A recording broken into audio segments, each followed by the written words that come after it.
Okay, my guest today is a Toronto-based stand-up comic and honestly one of my favorite people in the scene. Somebody who, when I see, I'm like, okay, everything's gonna be all right tonight.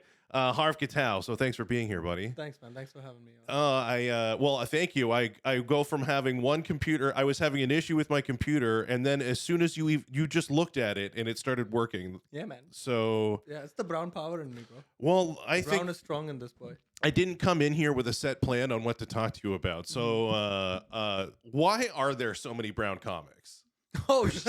Straight off the. Are there a lot of brown comics though? I feel you do Desi shows, Yeah. which are all Indian, and you've done several in a row without and you don't have to do a lot of repeating. You know what? With that show, it's so crazy. Like comedians will hit me up that are not part of the Toronto comedy scene. Yeah. They've been doing comedy in India. They moved to Canada for work and they stopped doing comedy. But they'll hit me somehow, find that show and hit me. One guy drove from I don't know, fucking Niagara or something. I don't know. I was drove from Niagara just to be on the show. Yeah, but do 7 minutes. I messaged him. I was like, dude, you're gonna spend way too much. I'm gonna pay you whatever I pay everyone, but it's not gonna be worth your time. Yeah, I almost feel, and it's not that I say it as it's as if it's a bad thing, but it's almost like there's as many brown dudes as there are white dudes. Only you guys get to have your own shows. I mean, you get to have your own shows too. It's called Yucks. I mean, I would love to be one of the white guys on Yucks. Soon enough, bro. We'll see. But I think it's more just I just noticed Indian crowds, brown people love comedy, and they are way less pretentious about subject matter. Yeah. They're always a pleasure. If there's a large crew of brown people in the crowd, I'm like, fuck yeah. Yeah. This is gonna be fun. Yeah, but our culture is like that. We pick on each other all the time. Okay. So people are less sensitive and get offended way lesser. We're constantly picking on each other. It's big families too. You constantly around your cousins and your elder cousin. Not me, of course, but generally. Yeah. Yeah, generally. I had an older brother who would pick on me all the time. But Yes. Generally you're brought up in a culture where everyone's making fun of each other.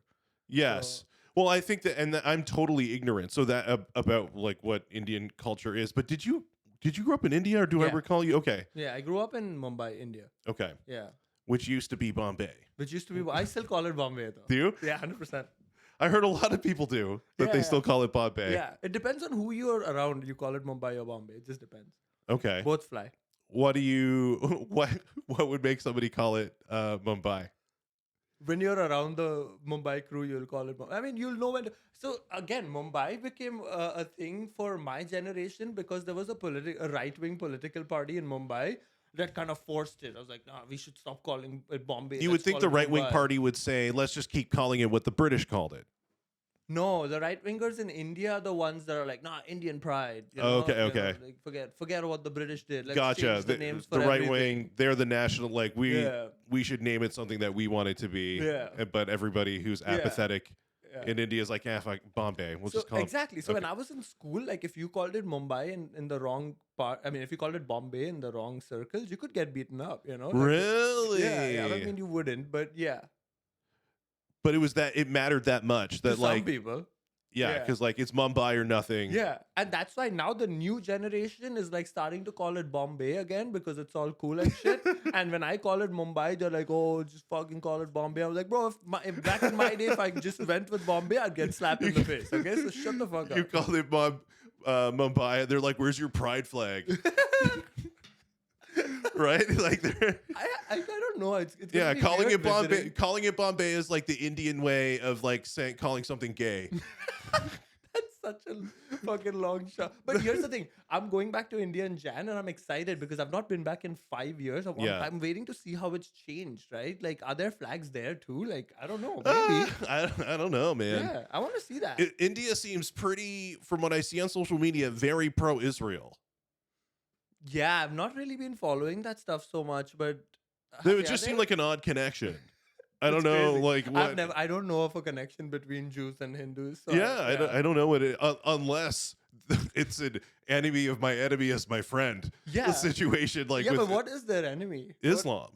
India's enemy? Oh, wow, that's deep, bro. I didn't even think of that. Do you think that because Israel's got a problem with Islam in India?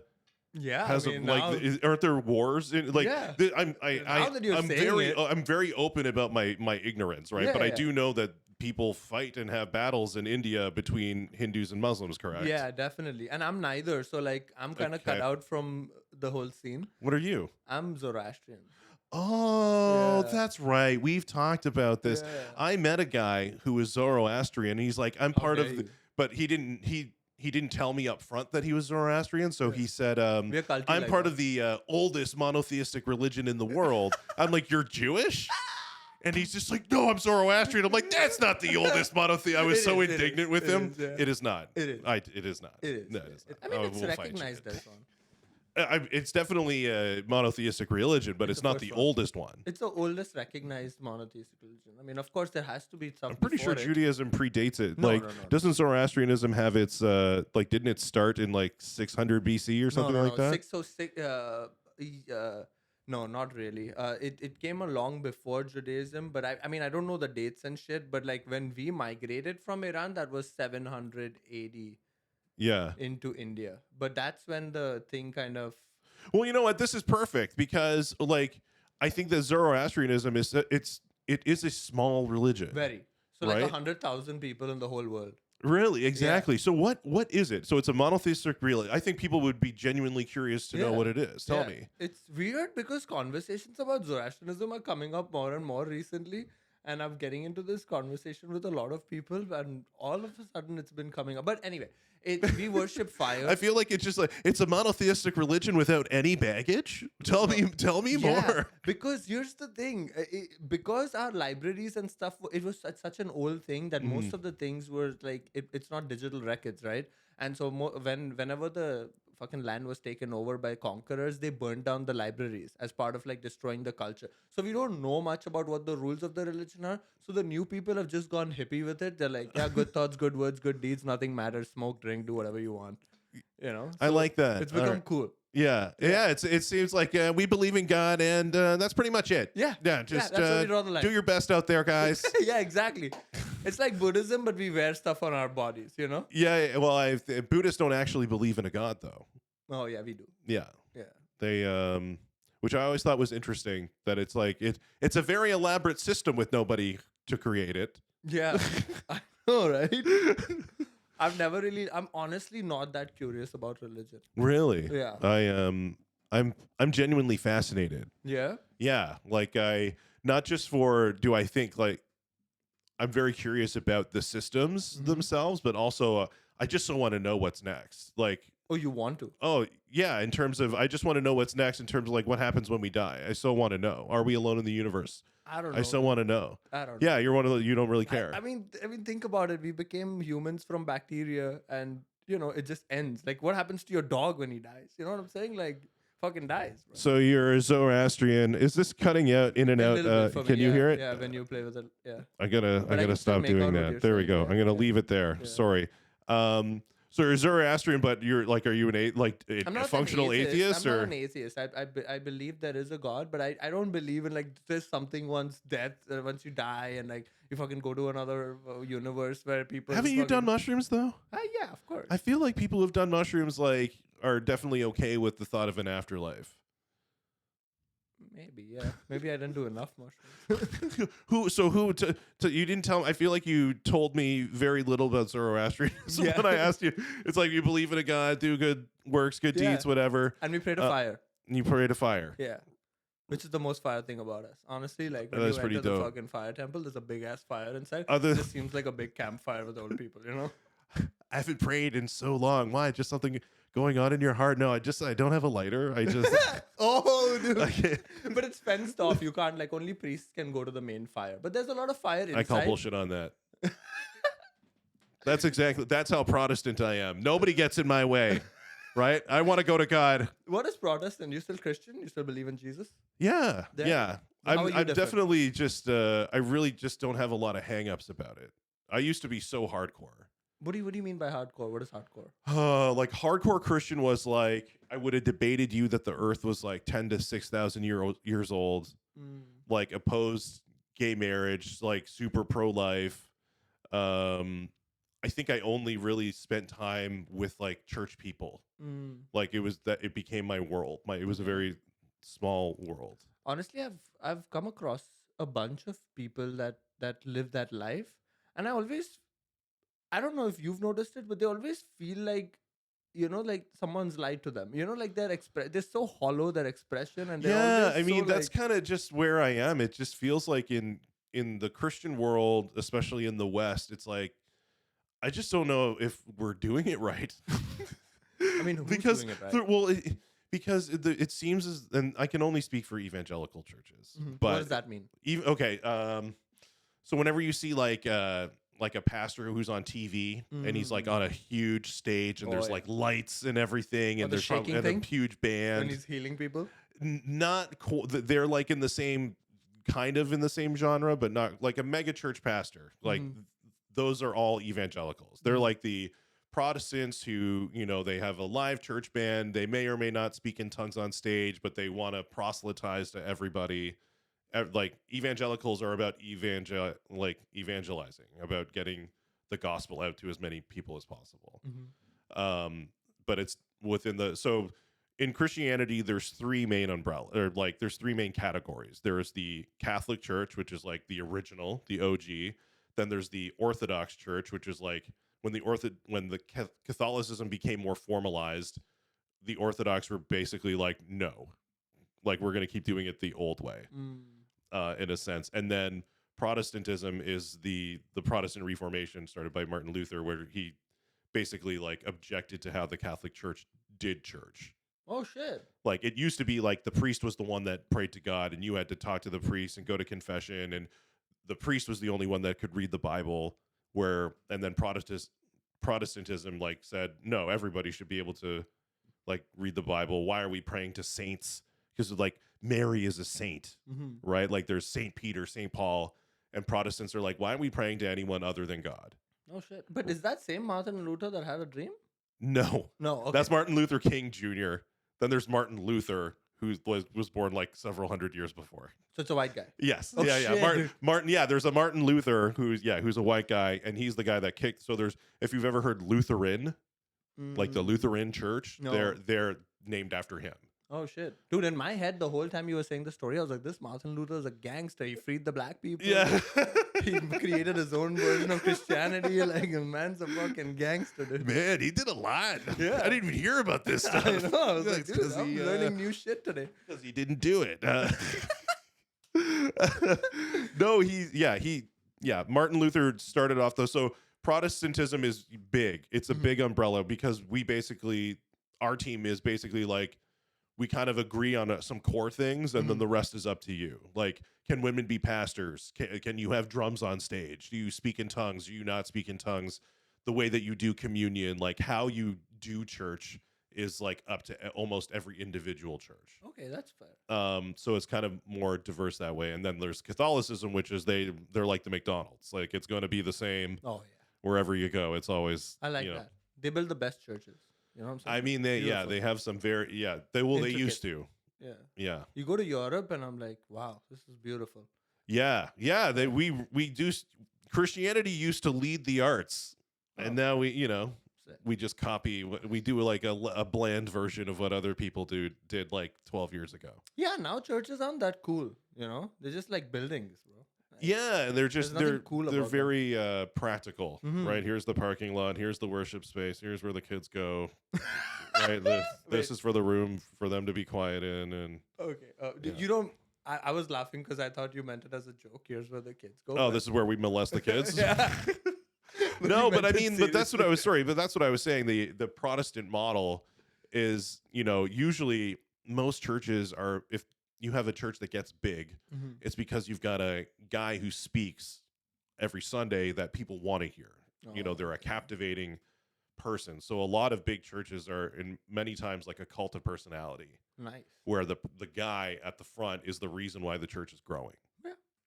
And they can have other stuff like good, programs and so what happens is you have this guy who's at the top who has a lot of power now, and then just like clockwork, they were stealing, they slept with somebody's wife, they, they're a bully behind the scenes, like any number. And I've just seen pastor after pastor after pastor of these big churches go down for one reason or another. Man, that sucks. Power gets And to it's you, bro. so you were saying you meet all these people who feel like they've been lied to. It's Yeah. because in the evangelical world and in the Catholic world, it's like because we have been, right? So you kind of like, if you still want to believe in God and think Jesus is cool, but then you don't really know what to do with it now when you don't feel like the church is like a safe place. Yeah. You know, It's weird.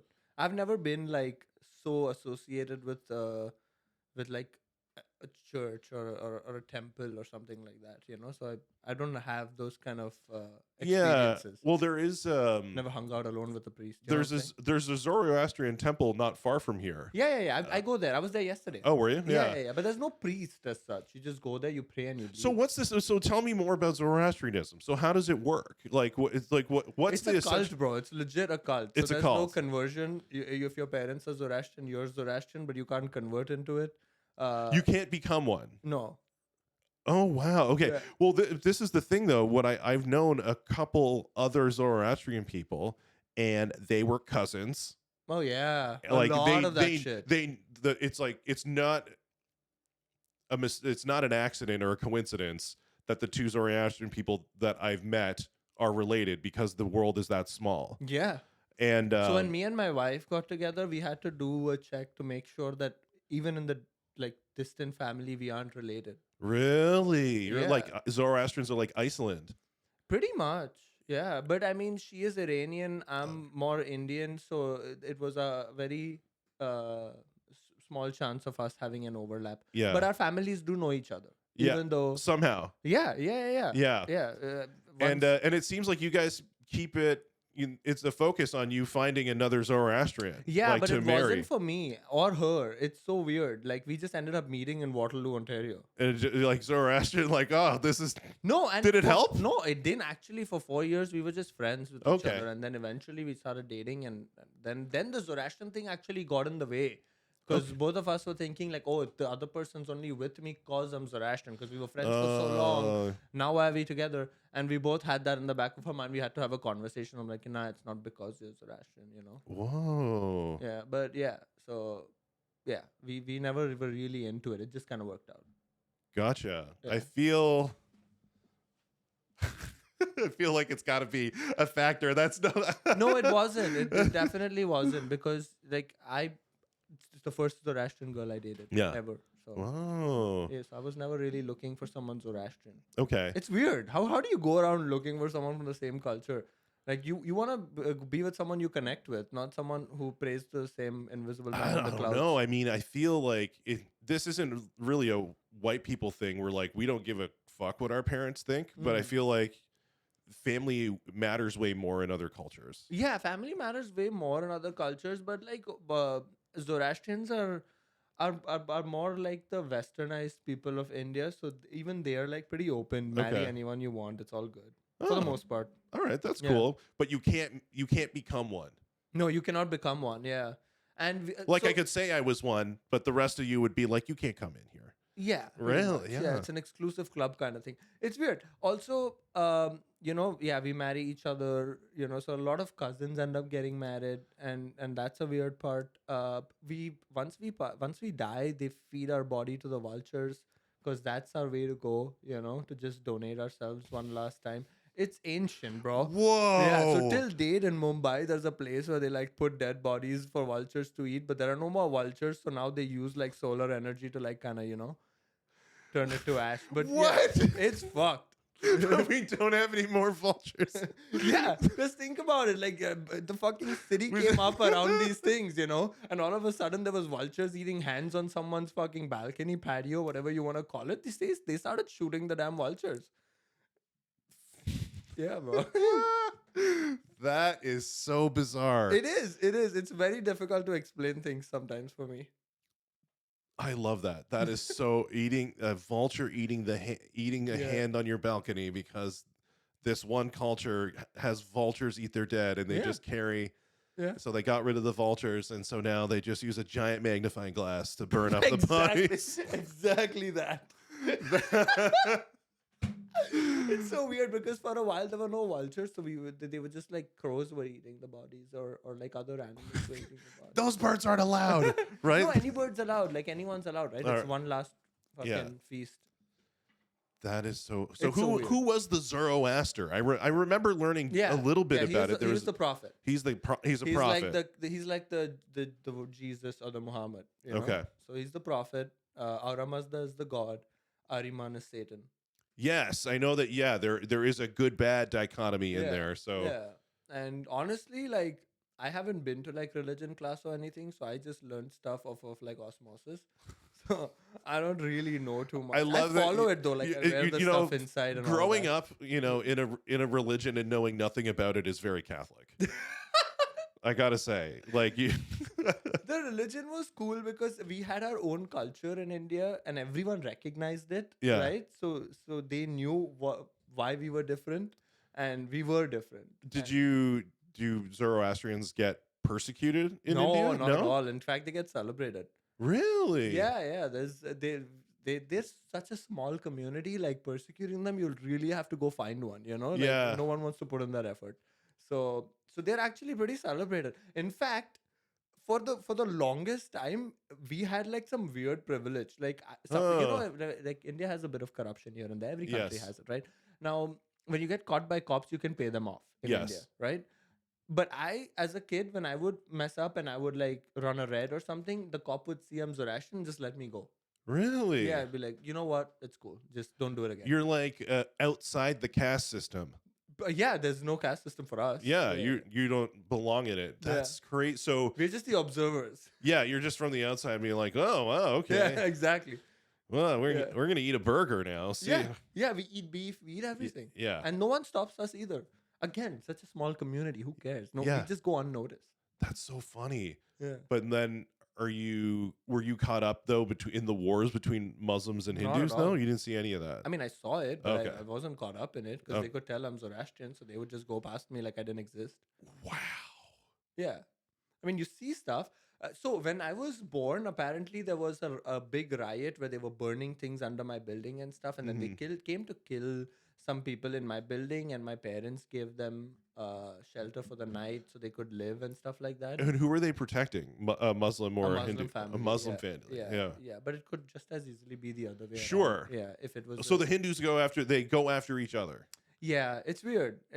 They all live together. There's no problems in India as such, but sometimes some people get radicalized and fight each other. Yeah. But it's not a reflection of the overall population. The overall population lives in harmony. Hindus and Muslims get along with each other. They celebrate each other's festivals. They go to each other's businesses and restaurants. It's honestly just like America is, you constantly see the shootings, and then you go to America and you're like, bro, it's pretty normal. I don't see nobody with a gun.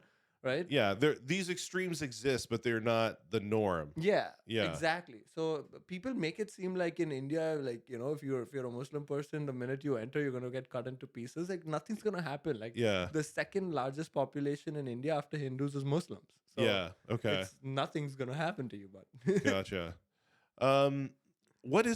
How long have you been in Canada now? You 10 said years. 10 years. 10 okay. years, bro. I came in 2013. It's 2020. It's exactly 10 years. How old were you when you got here? 21. Okay. What was like why did you want to come to Canada to begin with? Dude, it's so weird because I did not. You didn't? No, okay. I had no intention. What did you think of Canada then? I had no idea. I had no idea about Canada. It's okay. So I knew about you're from India, Canada. but did you stay in Iran for a while? No. Okay. I always stayed India. in Mumbai. Yeah. Okay. Always in Mumbai. Never left. I mean, I left for trips and stuff. With my no, parents. you said your wife was from Iran. Yeah. Never mind. No, Sorry. Her family has an Iranian background. And yes. They're more Iranian than me, but they're still Zoroastrian. Yes.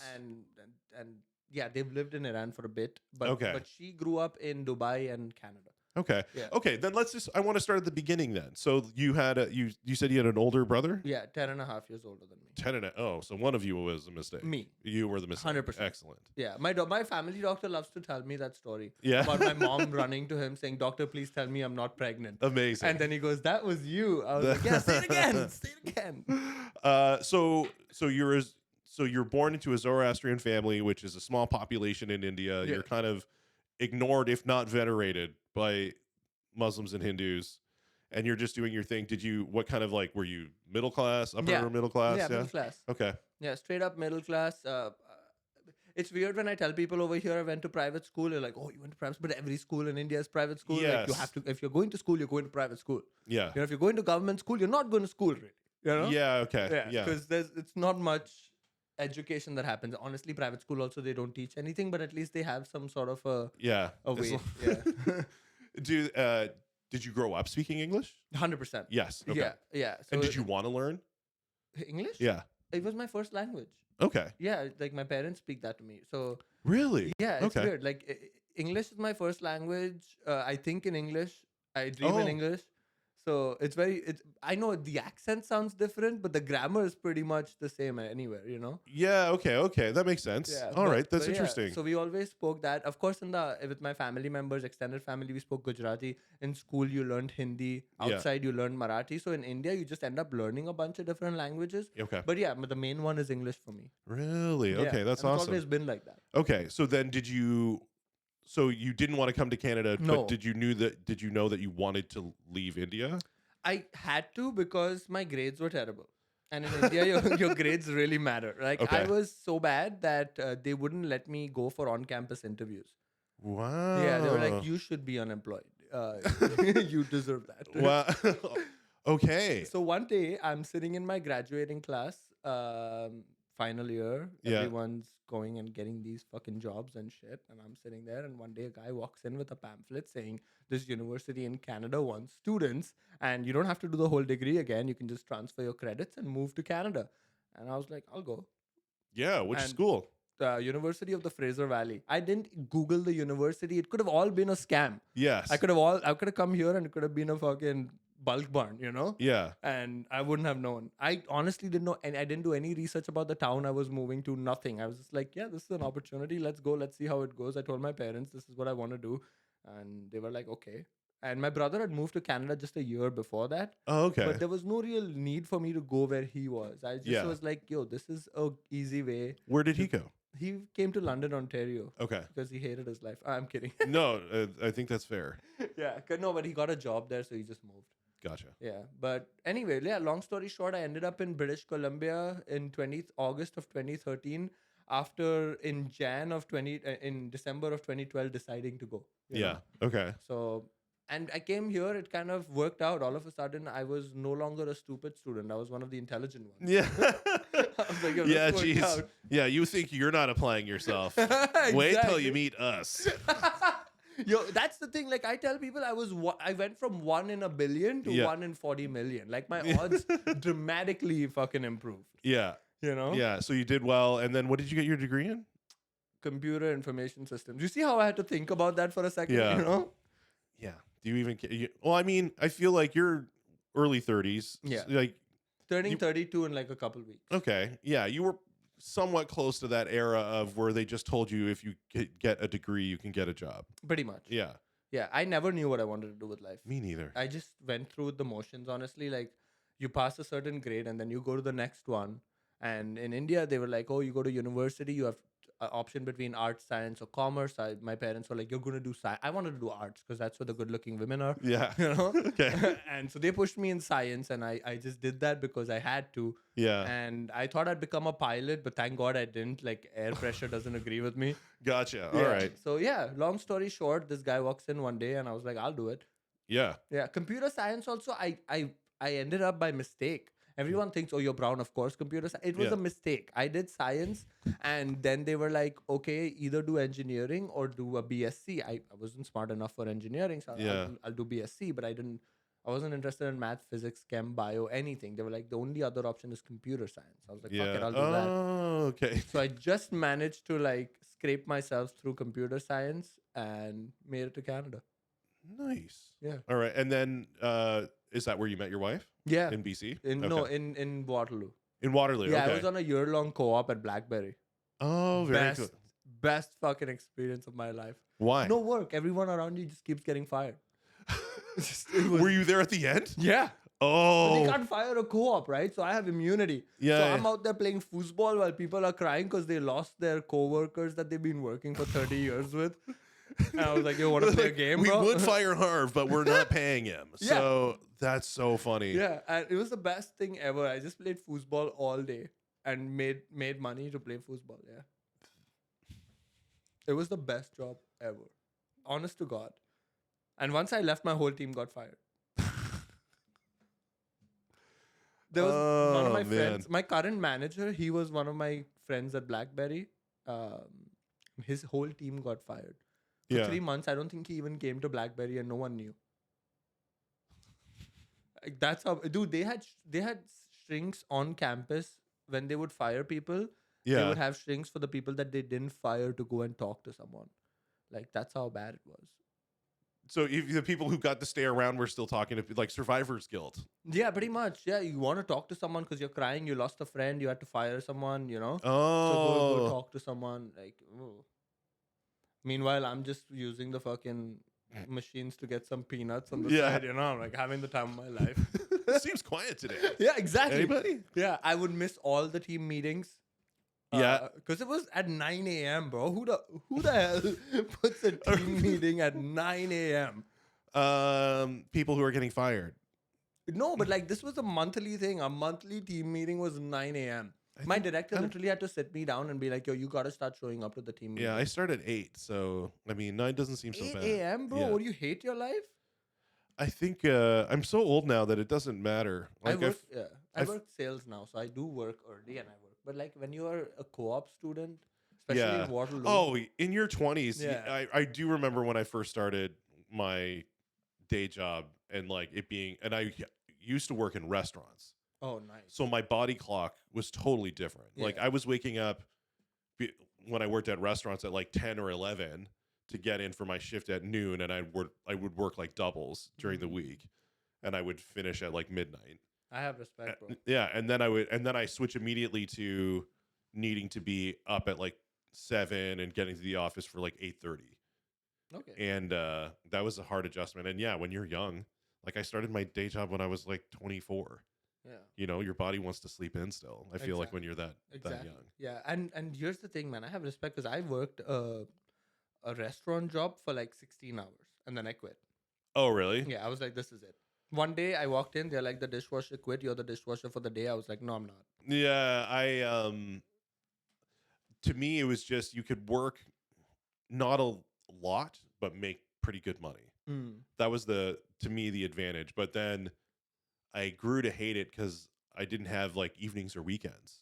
We're gone. Like all the times that my friends were out like partying, I was working. I mean, and comedy is the same, isn't it? And I hate it. Yeah, I hated it. But you love comedy, don't you? Well, I mean, sorry, I don't envy what my friends do now.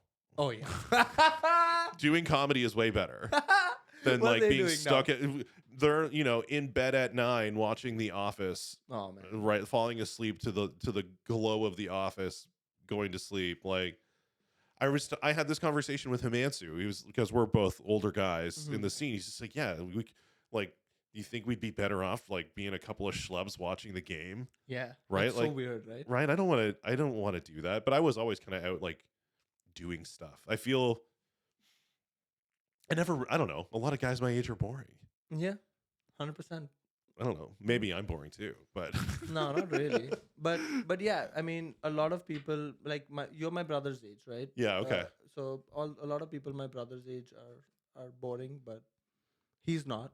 Yeah, I mean, it's weird. It's a weird gender because I'm a millennial, but like I'm an older millennial. Yeah, what's your year? 82. Okay, he's 81. So yeah, you guys are the same age. We're in the same age, and we're in the same cluster of those like late Gen Xers too.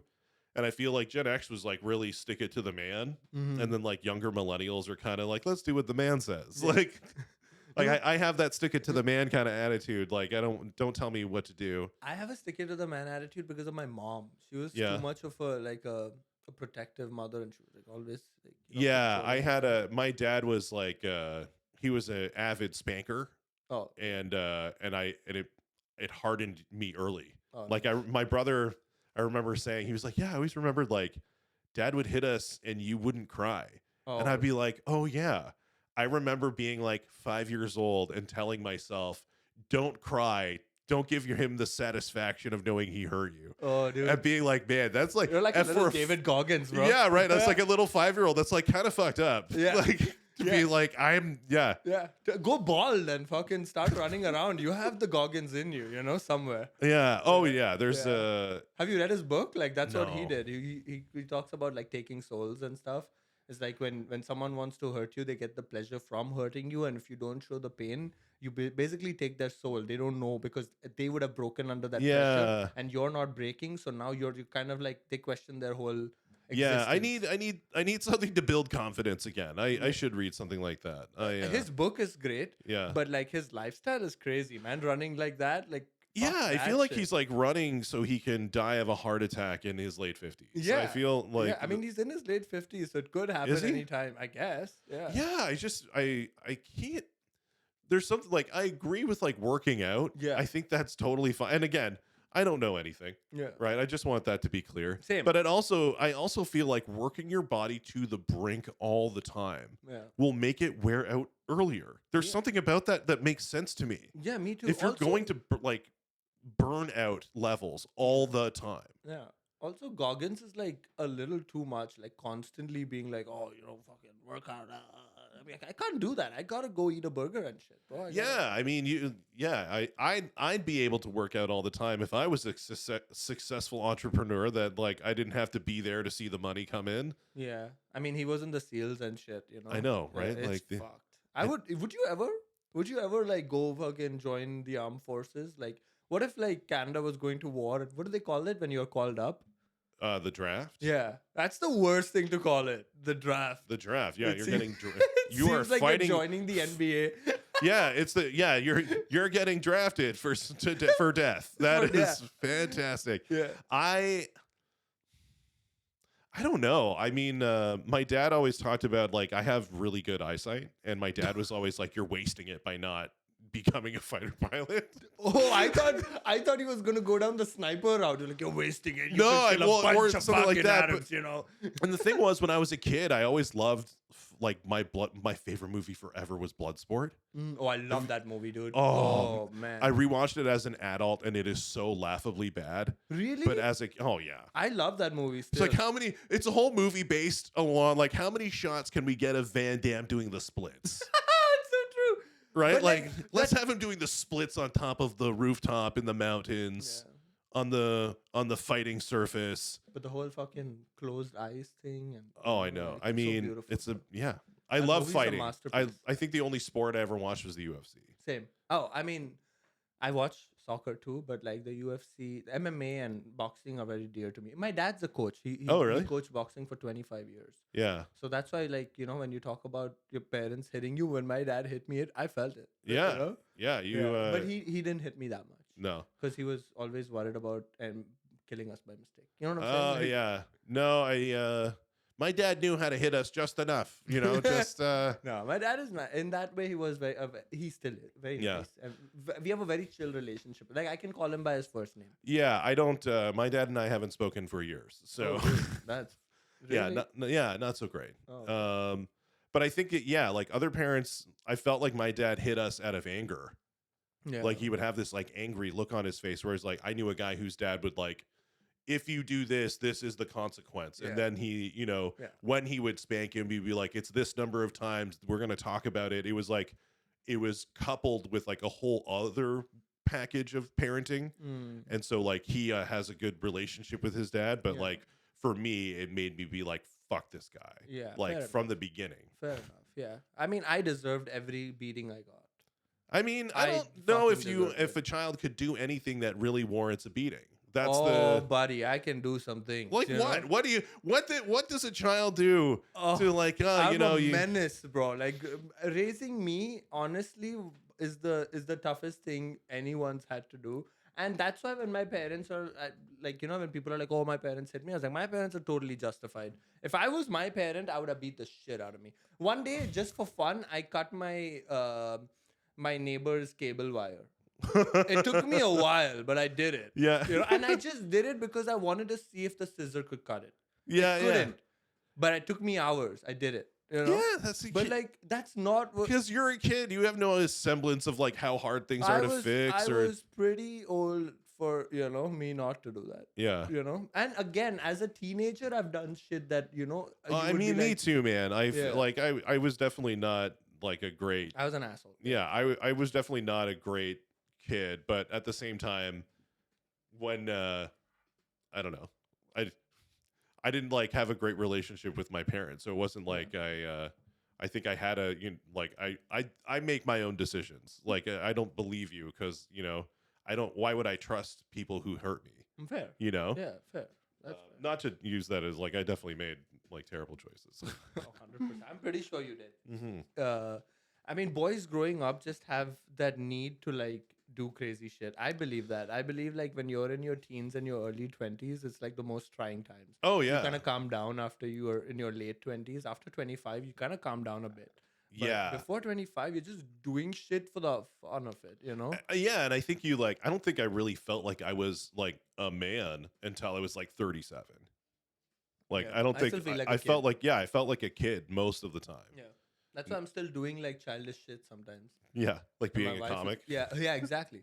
What does your wife think of comedy? She's very proud of it. I actually. mean, she's pretty cool. I mean, like Harv has a great wife. She actually like she comes to see his shows and Yeah. stuff like that, Yeah. and Yeah, she's pretty. so that's pretty supportive. Yeah. So, and I guess you're still young. Is she younger than you? Yeah. Yeah. So She's you a got year younger. Year She's younger. exactly 9 months younger. So I like to Really? make that joke. Like the day I was born, your parents were like, "Let's go chop chop." nice. Get her ready Yeah. for Harv. Yeah. So she doesn't mind that you're out all the time, but I mean, yeah. But you're in your early 30s, so clock is ticking On what? for kids. If you want, do you We want both kids? are not that interested. Really? Yeah. All right, that's Yeah. fair. So You know, I've met a lot of like I've met a few comedy couples. Not that like either one or both do comedy, and they're they're good to bypass that. I always wanted to have kids. Yeah. And even if I'm out late, sometimes she'll come and join me. Yeah, So if she's up for it, she'll just come wherever I am and we'll hang out. yeah, that sounds fun. Or, I take some days and we just hang out. Yeah, that's Yeah. awesome. Did you always? When did you want to do comedy? Oh man, that's a tough question because I toyed with the idea for years. Yeah, Yeah. So the first time I wanted to do comedy was around 2015, 2016, right? But it was just in my head that this is something I'll do someday. I was in Waterloo and I was looking up places. yeah, And back then it showed me that there was this open mic in Mississauga or some shit like that. yeah, And I would email them and never hear back. And I was like, someday I'll hear back and I'll do comedy and shit like that. But then Yeah. I got to do it in my university because of some sociology project. So as a CIS student, I had to take a sociology elective. Okay. I didn't have to take a sociology elective. I had to take an elective. I took sociology because there was a lot of women in those classes. So I was like, fuck, I'm going with the hot girls. yeah, And so I ended up taking sociology and ended up enjoying the class actually. yeah, It was really cool. I should have fucking majored in that shit. I enjoyed myself thoroughly during that course. And then there was a option between either write a 10-page paper or do something and write a 1-page paper. I was like, okay, I don't write papers. Yeah, So yeah. I'm going to write the 1 page and I'm going to do comedy. yes. Okay. And so I did comedy for the whole class. They probably hated it. Yes. I liked it. I've never used a joke from that ever again. Yeah, I feel like people do these like weird one-off comedy like experiences and they never return to that material again. Yeah. And then I came to Toronto and I was like, oh, I'm going to just work and get a job and all of that, figure that out, get my PR, and then, Yeah. then we'll see comedy, And then all of that happened and eventually I ended up at this Cameron House show. Okay. Back then, Jen Cicado would run it. Yes. I don't know if you know Jen? Yeah. Yeah. So Jen would run it and I just went up and asked, how do you get on? I didn't even know what the concept of an open mic was. Yeah. What the fuck is a book show? None of that. It was a book show. You had that no day. idea how any of the system works. Nothing. So I just show up and I was like, Jen, how do you get on? And I would love to get on someday. And she's like, how about today? Oh And I wow. was like, no. And she's like, okay, for the future, if you actually want to do comedy, if someone tells you how about today, just say yes. Right? Yeah. Okay. And I was like, okay, can I go back in time and say yes then? And she was like, yeah, for sure. So then I was like, okay, I'll do it. yeah. And I had nothing prepared. I just went on stage and like fucking word vomited for 5 minutes, 7. And here's the thing, Jen likes to tell that too, is like, she didn't tell me what the light is before I went on stage. Yes. So now she's showing me the light, but I have no fucking clue what that means. Yeah. You did. You assume they're taking your picture. Yeah. I'm like, wow, this is really clicking. I'm famous off the first thing I ever did, right? These Yeah. people want a picture of me? Nice. Yeah, that's why I think there's something to be said for, like when I first started and I was like hanging out with Brandon, like it was nice to have somebody who could kind of be my guide through the scene. Yeah. It was nice to have somebody who could like tell me the history, show me how things worked, what the system actually looks like. Mm-hmm. You know, how do you go from being a nobody who, you know, you've done one open mic to Just for Laughs? What does that path look like? I you still don't know any of it. Yeah. I'm literally a trial and error guy. I Yeah. don't ask too many questions. I keep doing things, and when I fail, I take it on the chin and I try another way. Yeah, I think you. Well, so how long have you been doing comedy now, like consistently? 2 years. 2 years. Okay. So did we start around the same time? Exactly. Okay, so we started exactly the same time. So at we're Brett's backyard. Brett's backyard. That's How did you find out about Brett's backyard? through the grapevine. Yeah. Okay. Yeah. Oshawa, Yeah, I did. Rusty. No, not Rusty. What was it called? Crazy Jack. Yeah, Crazy Jack, and I did. The first place I ever killed was it wasn't. It's King's Crown now, but what was it before? Oh, I know the place. I don't know what it was. That other spot. Anyway. The first place I killed ever was Oshawa. Yeah. Yeah. Oshawa was the first place I killed. That Yeah. was my like I got my first applause break laugh like all the way laughs all the way through. Yeah. So What a weird feeling, no? When you get off. oh my After that, you're like, what just happened? yeah. How did I do that? Yes. How do I redo that? How do I redo that? Yeah. And then yeah, you get audiences that do not want you to have that joy ever again. Yeah, yeah. Sometimes I see a comedy audience and I never blame the audience. But sometimes you I see do. that one person, and I never do. I just never do. But like sometimes you see this one person just sitting like that through the whole show, and I was like, why did you come here? Like, there's so Yeah. many things you could have done with your $20. You know? Yeah, Buy it's two just pre-rolls, it's you a know? it's a weird it's weird, but I don't know. It's sometimes it's hard to because we do shows so much. It's hard to see it from the audience's perspective anymore. Yeah. But Like- let's not say I never blame the audience. Yeah, I if you've been doing comedy for 2 and a bit years now, what have you found to be the hardest part? The hardest part of comedy is not the comedy itself, right? The writing the jokes, the doing the jokes, the performing, it's all the easy part. It's what happens off stage that's the hardest part, right? It's for someone like me who doesn't really talk a lot to people, who doesn't know how to make friends, who doesn't know, all of these networking things. Yeah. I've had to learn that. Yeah. And people around me that know me outside of comedy have actually like caught on to that and be like, dude, you've come out of your shell a lot. Like now I Yeah. go up to people and I'm like, hi, my name is Harvasp. Yeah. Like I could not do that. Like I would start sweating and stuff. Earlier. Really? I would get very nervous going up to someone and being like, hi, I'm a comedian. I'd like to be on your show. I don't do Yeah. that anymore anyway, but like, it's just it's become a lot easier. I know people. Like if I walk up and I see you, I'm gonna like smile, say hi. Yeah. I feel like I belong now. Yeah, yeah. I mean, I feel like there's places where I feel like I belong, and other places where I feel like it's not so welcoming. Mm-hmm. Um, And that'll always be the case, right? yeah, I think so. I mean, Yeah. it's just that's the part of it where it feels very high school in some ways, Yeah, you yeah, know. it's And like I a little really, bit of I really hate that. But I enjoy it. do you? I enjoy every aspect of it. I don't know. It's such a privilege to do what we do. I People mean, miss that's that. true. I mean, that's the thing, though, is like you're getting to complain about doing the thing that you love. Like Right? that is really. And the thing we love is such a crazy thing. We get to hold a mic and talk shit in it. Oh, I know. I can go up on stage and pick on a guy 7 times my size, and he has to just watch me do it. You Yeah. know. And his girl is right next to him. Like any other place, that guy could have crushed me like a fucking can of Coke. You know? Yeah. But he just has to watch me do my thing. Yeah. And I just love the idea of like someone laughing when I say something. I've always been the kind of guy who's the funny guy. Yeah. And that, I don't know, it gives me a little kick. It's like, I've never done cocaine, but like if I were to ever do cocaine, I feel like I'm going to find it ordinary because of the higher experience on stage. You Oh know? yeah, it's you're not the first person who like talks about it in terms of like addiction. It definitely is Right. addictive. It's just like you're not just addicted to doing it. It's like you're addicted to improving at Yeah. it too, right? Like Yeah. you just want to be able to whatever your best was, you're like, okay, that's as good as I can do. Now I want to be able to do better than that. Yeah. And you have to do it so much to try to get there.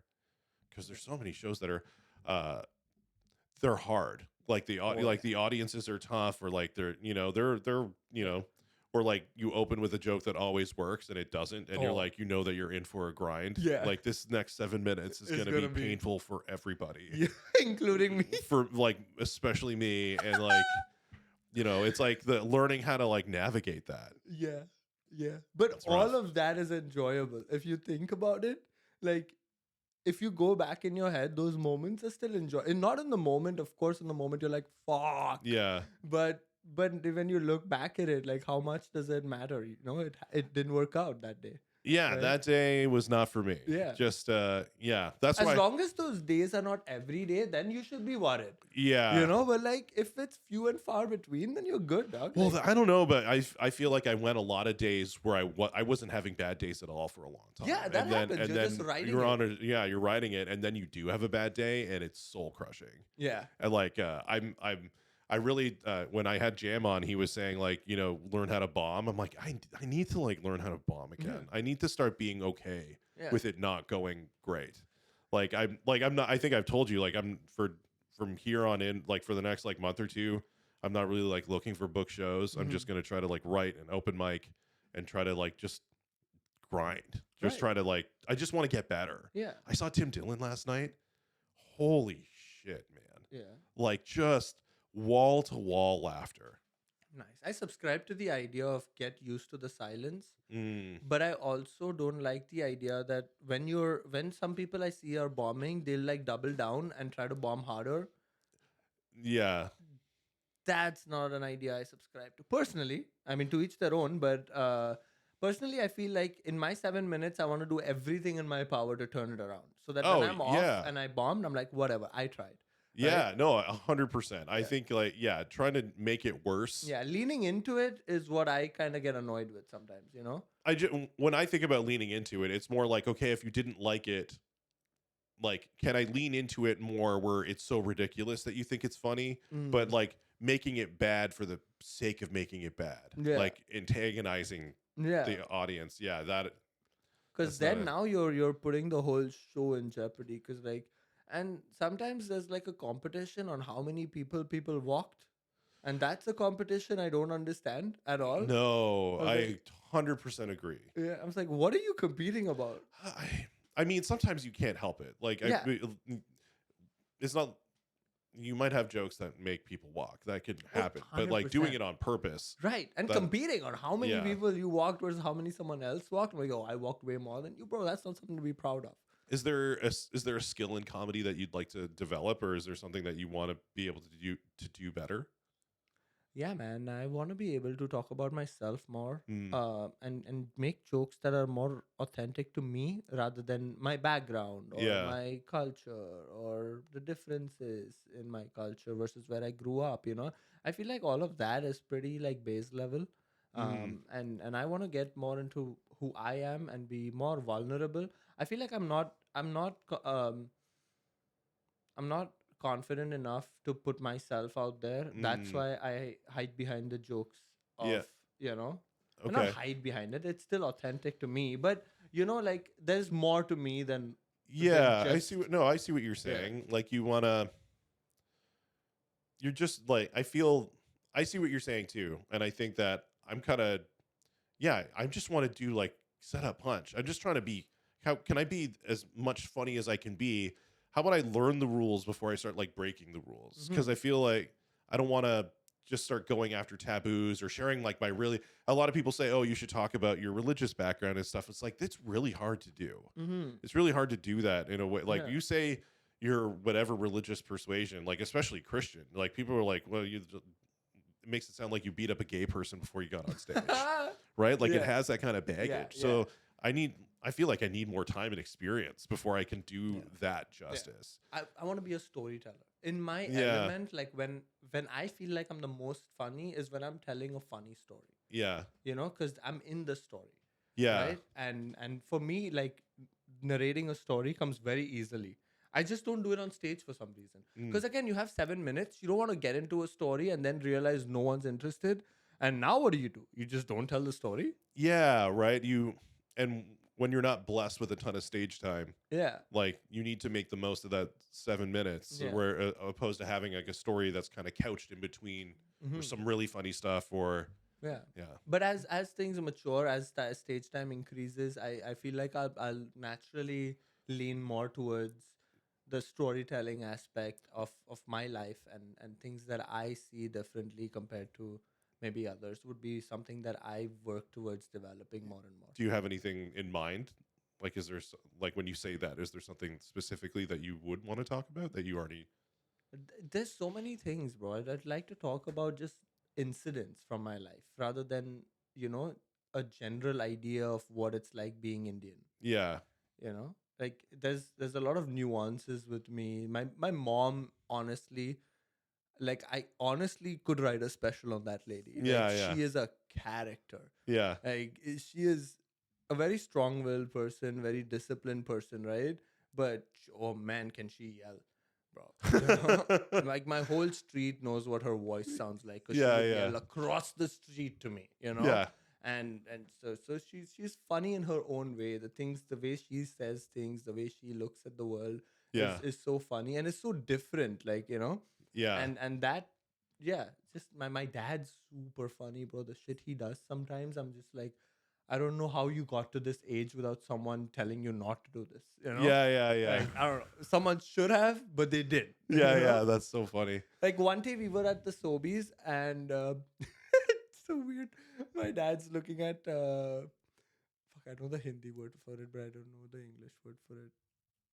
It looks like parsley, but it's not.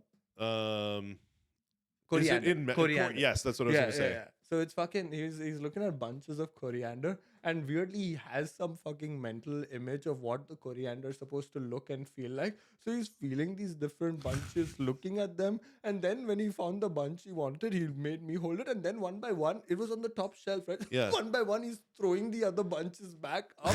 I was like, what the fuck are you doing, bro? Yeah, this is him being considerate. Yeah. Just throwing shit back Yeah. at the grocery store. Yeah, in the basket. Like he's not Yeah. throwing it at someone, but he was still like tossing it up. I was like, dude, what are you doing? Yeah. You know?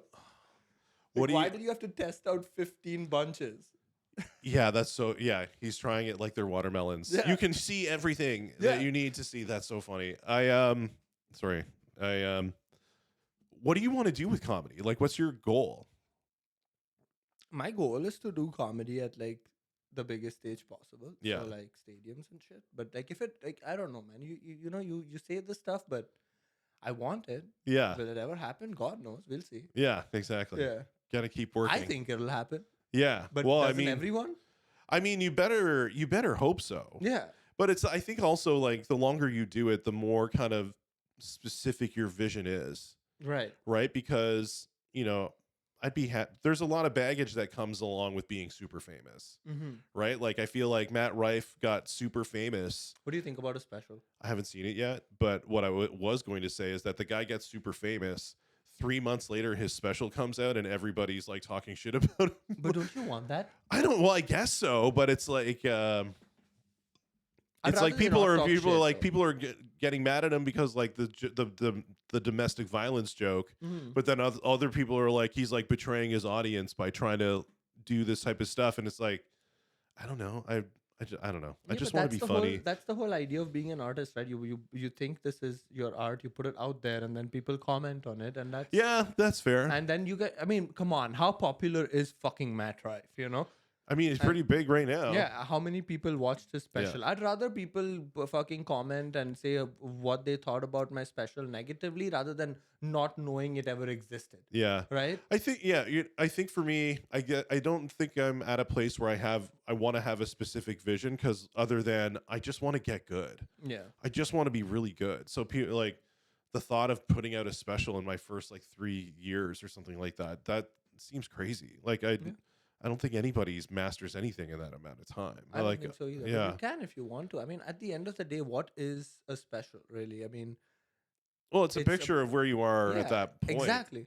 So it's where you are at that point. So if you keep doing it, you keep releasing your specials as you do, People Yeah. will see your improvement, they'll see your growth, and they'll follow your journey in a way, right? Yeah. Like us putting up YouTube videos and stuff like that. That's the same thing. It's just a shorter format, right? Yeah. No, that's fair. Yeah. Yeah. So I mean, if you're happy with something and if you're proud of it, put it out there, right? Yeah, no, I mean, well, that's the thing though, is like I speak for me, like just for me, I know that I'm not in a place where I want to showcase it yet. Okay, Like yeah. I don't like, Yeah. I've that's had fair. I've had some great shows, but like I don't have the best ones I've ever done are 7 minutes, Mhm. right? Like I've done some pretty good like 20-minute ones, but like have there been like jokes that didn't work in that 20 minutes? Yeah. Yeah. Like I want to have like a crusher Mm. of a special. Yeah. So, yeah. I mean, yeah, 100%. I kind of want to start putting out longer stuff now. I Yeah. feel like at some point I want to do that where I want to put out stuff where people can watch it for like at least 10 minutes. Like of straight stand up? Yeah. Oh, wow, okay. And see where it goes, right? I mean, in some way, I'm just documenting my life at this point, right? I mean, that's almost what social media is, Yeah. right? We're kind of documenting it as we go. Yeah, and I feel like I lost so many jokes in the 2 years that could have been out there that are good jokes. Yeah. But now it's kind of past the point where anyone wants to be engaged with those topics. But you could still just release them as like a joke you say to the camera, right? In yeah, that no, I sense of, still have recordings of that joke that I'm crushing. But like if I put it on the internet, it's a joke about the FIFA World Cup. People are gonna be like, "What the fuck?" oh, You know? gotcha. Yeah, no, I see. Yes, I see what you mean. I see Yeah. what you mean. Like, especially if you're Or, doing, or all my COVID material. How much COVID material did we all have? I didn't have that much. Really? Well, for me, I think especially at the beginning, I'm like, I want to become a headliner as quickly as possible. So I don't want to do a ton of material that links me to a specific place in time. Mm. Like I don't want to have stuff that will eventually be age out. Yeah. But- I like being topical personally. Well, I think it's always good to have topical a little because Mm. it helps like it's a good to like start out the show with like, hey, what's going on in the world or like a little crowd work. Yeah. But I don't want to have like my set dependent on like something that happened 4 years ago. Exactly. Yeah. And that's why like you should have material that's more personal to you that you can tell Yes. outside of any time frame, Yeah. But those jokes are now dead to me. I never tell them. Yeah. They're amazing. They crushed every time. I have such good recordings. But if I put it out right now, it's gonna make it seem like I'm going back in time. Yeah. Yeah. I mean, that's definitely like something that Brad Goss says. Like, Yeah. it's just put it out. Would Yeah. you rather it do well in front of 30 people or 30,000 people? Yeah. So So yeah, like my aim, if you ask me, the overall aim is to do comedy to as many people as possible. Yeah. But right now, the aim is just to create and put it out there. yeah. So do you? But you don't have. Is your primary vision in terms of like just doing comedy on stage? Like, did you want to do stuff on the online in the online world too? Yeah, or? yeah, bro. I want to do it in any form and format, right? I just want to learn as much as I can, see what Yeah. I'm good at, and eventually find what I'm great at. Yes. So Yeah. Yeah. Yeah. That's why I like having you because I feel like we're both kind of in like the same place, like just trying to figure out, like get Yeah. a foothold in it. Like exactly, it's going good, but like there's a ways to go. Right? exactly. And until you try, you won't know if you're actually good at it or not. Yeah. So I love like trying new things. I love doing sketches and trying that stuff, doing more online stuff, maybe podcast, whatever it takes. Yeah. Right. Like Well, whatever. that's kind of like the reason I did the podcast. It was like if I was living my ideal life, I would be doing one. I would want to be able to just sit down with people and like talk about some specific things and yeah. have like I love doing it. So why not just build the life I want now? Exactly. And eventually, like honestly, this is all great to have in the bank right now. Yeah. It's like you're buying stocks and hoping they mature, right? Yeah, exactly. and- Yeah, you're hoping eventually it'll pay off, and then Yeah. all the work that you did before will start to get viewership. Exactly. And, And now you have this gold mine of fucking videos at the back that people want to see. Oh, what was he like before the fame? What Yeah, is yeah, Jay yeah. Bill? And some people, of course, are going to comb through it to find a way to cancel you. But either way, views, I know, right? Just Yeah. like that is the hard part. Is like Do you believe anyone can get canceled? Realistically?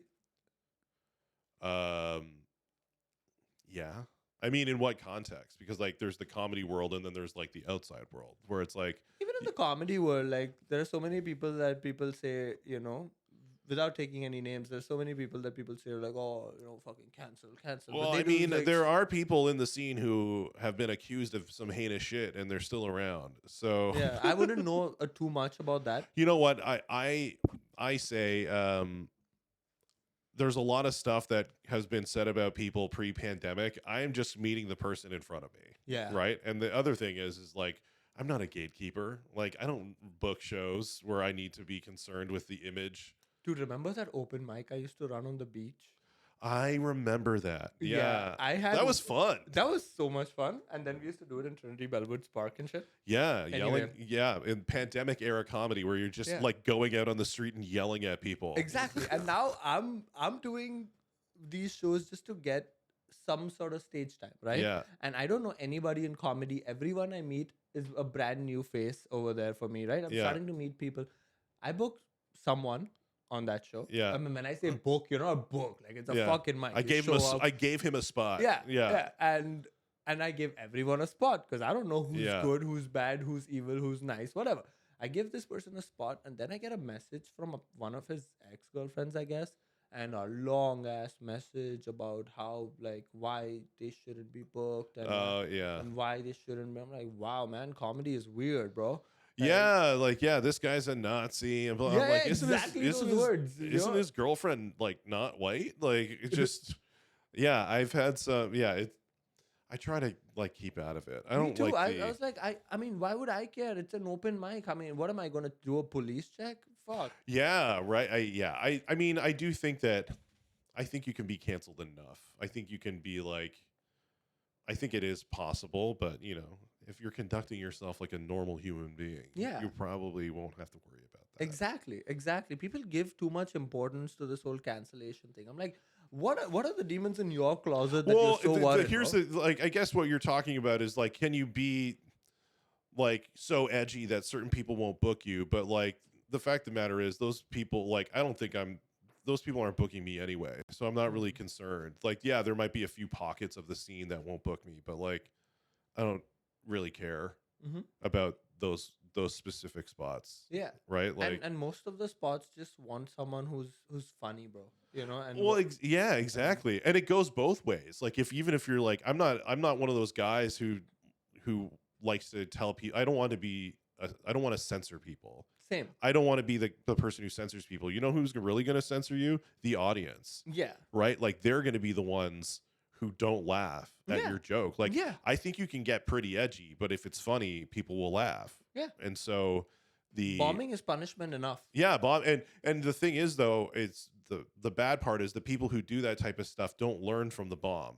They don't they keep doing those same types of jokes, or they Yeah. don't change it. Yeah. And they keep bombing. And so it's like, are you a comic or do you just want to say extreme things? Exactly. That's what I don't understand. That's either. Like some of these bits aren't working, and now I'm seeing you at a show like months later, and you're still trying that bit. I'm like, bro, it didn't work. Yeah. It didn't work the last 7 times. It's not gonna work magically again. Yeah. So Yeah. So, but I get it, yo. Everyone has their own.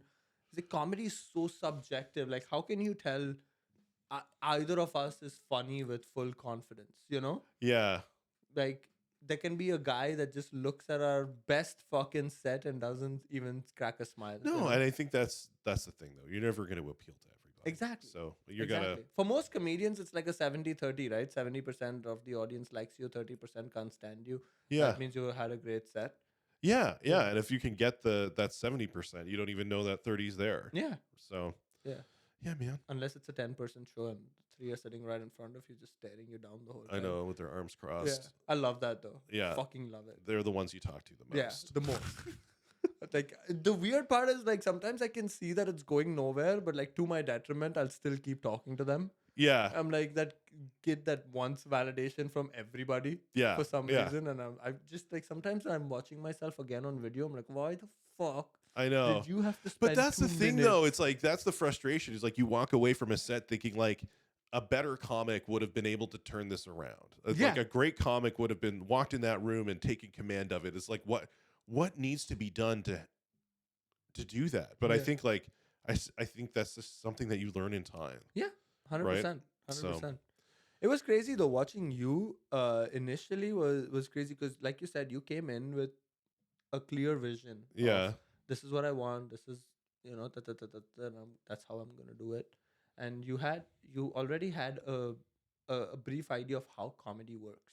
Yeah. You didn't seem all that fresh.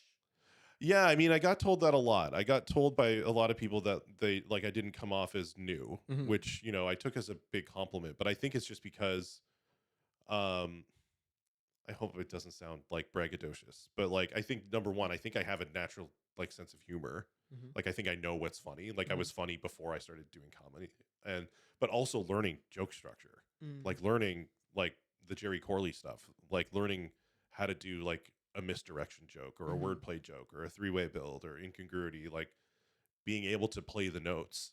Mm-hmm. I think that really puts you in an advantage to learn Yeah. how to like just do real comedy writing, because I think people go on stage without doing that and they learn by accident. They're like, that was funny, but they don't know why. Mm. You know? Yeah. Yeah. For me, joke writing is more on stage.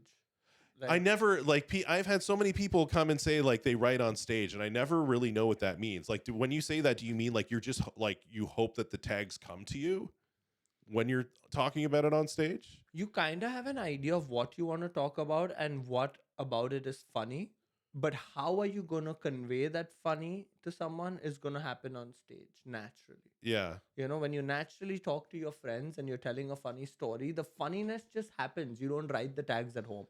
When you're going Yeah. to tell the funny story, you just end up saying things in the moment that come to you, and then they become tags, of course, and then Yeah. you improve on those tags. See that? But like, Yeah, that's never how I like the way that I write, the way that it comes out, like where it kind of flows like that is where I imagine myself doing it, where I imagine myself performing it, and then those tags is, but it never happens in real time. Like if I go up on stage with nothing or just the idea of something, nothing good will come. Like I will I feel like I will never get like a good set at it doing it that way. really, Yeah. for me, I feel like time slows down on stage. Really? Like I feel like I'm quick, I'm on normal time, but normal time has slowed down, so I can make decisions much Mm. easier because I'm kind of, you know, Yeah. everything else is slowed down, but I'm at regular speed, so I have the time to think and come back.